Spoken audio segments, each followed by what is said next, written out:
The cost of what's real. You probably won't like this part, but you came for it anyway. You thought the truth would feel like light, like wings, like freedom. But the first time it touched you, it felt like grief. The kind that sinks low into the bones and whispers, "You were never who they said you were." That's where it starts, not with enlightenment, but with a collapse of everything you called real that never really was anyway. Am I saying that none of this world is actually real? Stop the calls, folks. We've got a winner. Yes, this is a perfect virtual reality. Like it or not, it is what it is. I am only telling you what most of the scientific and spiritual world is afraid to do. If you try to comprehend this with only your mind, you will likely fail. You must learn to listen with your heart space, your intuition. You want the Christ flame? You want the living fire? Then listen close. It will cost you everything that is false.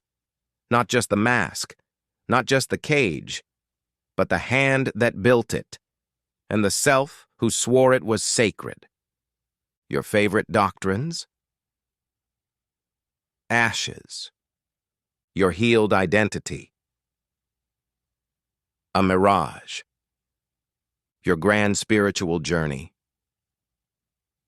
Just a prettier cage if it's built on the lie that there is anything that needs fixing. The flame doesn't restore what's broken. It reveals that nothing ever was. And for most people, that's unbearable because the ego needs a wound to worship. It needs to be the one who overcame. But the flame says, you don't get a trophy for remembering. You get stripped. You get emptied. You get free. It's like falling in love again after being shattered once before. You want to open, but every nerve remembers the last betrayal. Still, unless you choose to be vulnerable again, you'll never taste the real, because without risk, you don't fall in love.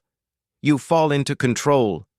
And real love, like real truth, only meets you where you're willing to be broken open again. So here's the cost. Your story of suffering? Gone. Your savior complex? Gone. Your addiction to improvement? Burned. Your need to be right? Dead on arrival. All of it. Because real doesn't coexist with illusion. It replaces it. And if you won't let go of the false, you'll never feel the real, not ever. This is not about belief. It's about embodiment. This is not about salvation. It's about sovereignty. You don't step into the Christ flame to become better. You step into the Christ flame and become no one, long enough for sacred alpha consciousness to finally take form in you. And that is the greatest cost of all and the greatest reward. It's also the only thing that is worth everything.